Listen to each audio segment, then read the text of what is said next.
Welcome again. If you are joining us again, we want to say welcome back. And if you're joining us for the first time, we say welcome. We are glad to have you join us. In fact, you're in the best place you could be on a Friday evening, morning, afternoon, no matter the time that it currently is where you are. We are so glad to have you join us. And we assure you that it's going to be a packed session. So do ensure that you stick with us till the very end. Um, okay. I see some people already telling us where they're from, their names, and what they're interested in, and that's amazing. Okay. So, just for those that might be joining for the first time or through this webinar, I've encountered the name Chemotronics for the first time. I will just tell you a bit about what we do. And before I get into that, I will just also introduce myself. My name is Bolo Atife. I am at Chemotronics. I handle and lead the digitalization of our product and also facilitating webinars that we have like this. And we're super excited to have you. I'm very excited to be having the line of speaker that we have today and the moderator as well, and pieces session is so packed, you guys. So I'll just get into what Chemotronics is about and what we do. So Chemotronics is a clean technology company committed to accelerating Africa's transition to a net zero energy resilient future. We pioneer solutions that combine clean energy technologies and decentralized energy systems and inclusive climate strategies, especially for undeserved communities. Our work is grounded in sustainability, innovation, and equity. And one of the ways we're doing this is through leading energy transition conversations like this one, right? And this is actually our fifth episode in the energy transition series. The very first one, we talked about understanding the role of carbon markets, and the second, we talked about how digital tools are accelerating in its zero future. The third was on the future of clean energy, EV, and solar. And the fourth was regarding energy storage and deployment pathways. Before I proceed, did anyone attend any of these four episodes that we had in the past? You can signify maybe the thumbs up to show me that maybe you were present so I can recognize you as an OG.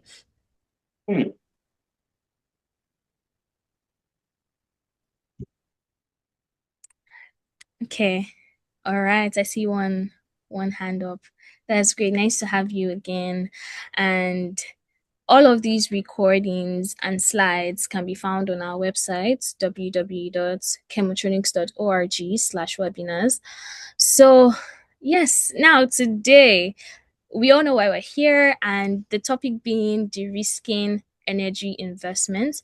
We'll be exploring power purchase agreements and public private partnerships. As we go on, if you have any questions, you just need to. Yes, so as we go on, if you have any questions, please feel free to drop them in the chat box. We would have a more dedicated Q&A at the end. But for now, we will get right into the first session of the day. And I'll bring up Peace. Yes, so Peace Bello is a distinguished leader and innovator, widely recognized for his contributions to clean energy and environmental sustainability. He has gained industrial experience across Coca-Cola, Hellenic Bottling Company, Dangote Industries Limited, SLB, and that's just to mention a few. Throughout his career, Peace has been invited to high-level forums at renowned institutions, including the United Nations headquarters, the American Institute of Chemical Engineers, AICHE, Leadership Gathering, Amazon Web Services reInvent, the MIT Climate and Energy Prize, the UNDP Rome Center, Youth for Climate, among others. His work continues to inspire thousands of people globally. He is very passionate about advancing clean energy technologies. Peace co founded Chemotronics Limited, a company dedicated to developing the carbon market in Africa. His visionary leadership has earned him the AICHE Porter Award for Rising Chemical Engineers.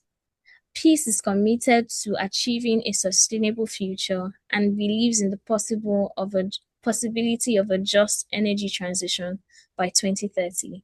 Please let's put our hands together, or our virtual hands together for Peace as he takes the stage.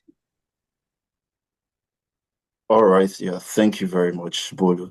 Thank you. Thank you. Thank you. Um, can you hear me, Bolu? Yes, I can, please. Okay, all right. So just to dive in, thank you for joining us. We are very, very grateful. And once again, want to appreciate our speaker who joined very early, alongside all our former attendees. And I can also see one of our first speakers, Hugh James, who was also joined the call very early. Thanks so much for joining. We appreciate your support. So not to take your time, I'll just quickly open the floor before we have our guest speaker come and take us through this insightful session.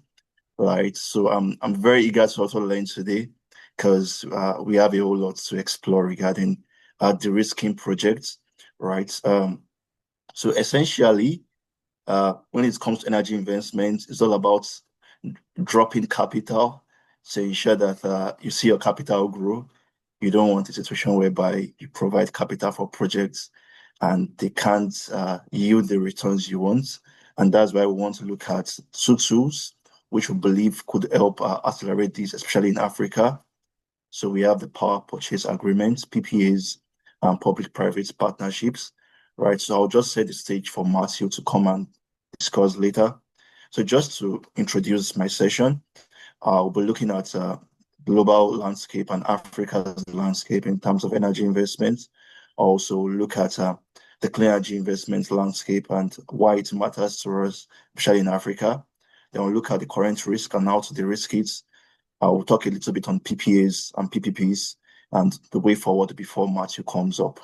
Right. So this organogram just tries to show how funding flows into our project. So is either is a public sort of financing or private financing. And when it comes to the public financing, we majorly have government agencies and community investments. All right. So the governments have like the World Bank, AFDB, and the likes funding projects. And for private investments, you have VC firms like Exotree Capital, of which we are the CEO here today. Right. You have banks. And so the banks could be multilateral or private. So they could be either private or public, as the case may be. You also have fund initiative, you have private groups, and so on and so forth, right? So the aim is just to ensure you could get capital from any of these sources to pilot your investment project, right? So moving further, what you have on my screen now is data from IEA's reports that was released last month, and it gave a very very challenging information. Let me say a very tough one for people in the space, and it shows how VC investment has declined for the third straight year. And one would wonder why this has happened, right? So we can see that for early stage startup, they have a market exchange of around 6 billion US dollars. Is estimated to drop to 3 billion US dollars this year, right? So the slope has just been going down for the touch rate, and it's caused it's a note of concern, right? And we really hope things could change very soon. Also, the status of the market shows that most people are focused on their domestic markets. So you see the funds flow from North America, staying more in North America, Europe trying to stay more in Europe. Although you still see them opening to other markets. I think North America is like the maybe say the most benevolent markets because they are trying to pour into other markets like Europe, China, and even the rest of the world. But you can just see that it's trying to shrink more and more, right? So this is a lot of concern for most people in the space, and we are here to provide solutions today. Not just talk about the problem, but to talk about the solutions. And what we've noticed is that the public and corporate venture capital investors have not closed the gap left by private VCs. So we want to see why this is happening. Why is the government not coming to close this gap? And how can we work together to solve this main challenge, right? So, and moving forward, like I said, the government's funding in energy R&D dipped in 2025. So we've just been seeing not so good news, right? So, but it just also points to one thing, that the focus of government on energy-related R&D has changed. So you have a lot of people investing now, of government investing now in energy efficiency, and you can see that is increasing based on this chart on my dashboard on the slide, right? So coming to the global landscape, people are still investing in energy space. In fact, you have $3.4 trillion that's expected to be invested in the space in this year, right? But you can see that for areas like Africa, Japan, and Korea, they are very, very minute compared to what you have in China and United States of America, right? So that means a lot more needs to be done around these areas far down, right? And moving forward to the uh, global clean energy investment, you also see a lot more concentration in China, right? And very, very little, just 2% for Africa, and in terms of clean energy by the left of the dashboard, and for the right side of the dashboard you have just 5% for Africa, right? So why are we talking about Africa? Because Africa is where we reside at the moment, right? So you permit my bias to talk about Africa more in this webinar. So yeah, but in terms of emerging and developing economies, a lot of clean power financing is coming in, and that's the good news. So we can see a lot of development finance institutions, export credit agencies, and Net Zero Banking Alliance. They are trying to challenge more funds into this space. So that means there is a lot of opportunity for us to harness right here in Africa and other emerging developing economies. And in fact, the IEA has said that for us to have a very good decade, we're going to have a lot more investments in the EMD areas. So this chart just shows that there's a lot of opportunity that we can harness, right? And why does it matter for us? We are living in the age of AI. A lot of energy is needed to power AI, to power infrastructure. Also, our economies are built on a resilient energy infrastructure. We just saw what happened when we had the Middle East issue, and how it affected a lot of nations, right? So we have to have resilient energy infrastructure. And again, we have a lot in terms of our sustainability, our footprints, carbon footprint. So that means we have to invest more in clean energy to ensure that we can have a better atmosphere for everyone, right? So, but typically, our projects take like about 30 years in terms of their life cycle. And you can just see a timeline of how projects are developed from the feasibility stage up to the decommissioning phase. So it's a whole lot of challenging period. And very few projects tend to get to this fifth year where they can get financing and legal closure. So we want to address all these issues on today's call. And just to give a case study of what we're trying to do as Chemotronics to pilot 700 kilowatt solar plus wind solutions in Nigeria. So it's been a challenging one even for us here. And we hope we can exchange ideas and see how to move things forward. And so you could reach out to us to see how we could collaborate. Uh, Subsequently, these are our mail, info@chemotronics.org. Right. So we look forward to discussing how we could partner. And when it comes to the risk, I just highlighted four major risks. You have strategic risks, you have construction, operational, financial. So many, so many. But the bottom line is that when you can have a good risk management structure, you can protect value and drive project success, right? So a lot of risk are embedded in energy infrastructure, considering the capital and a lot of things it involves, right? So, but when you can manage your risk and identify them properly, you know, it's much more easier for you to tackle these problems, right? And we are looking at two tools today to the risk energy investments. Number one is the PPA. Number two is the PPP. So PPA is an agreement that helps to define the cash flow of the project.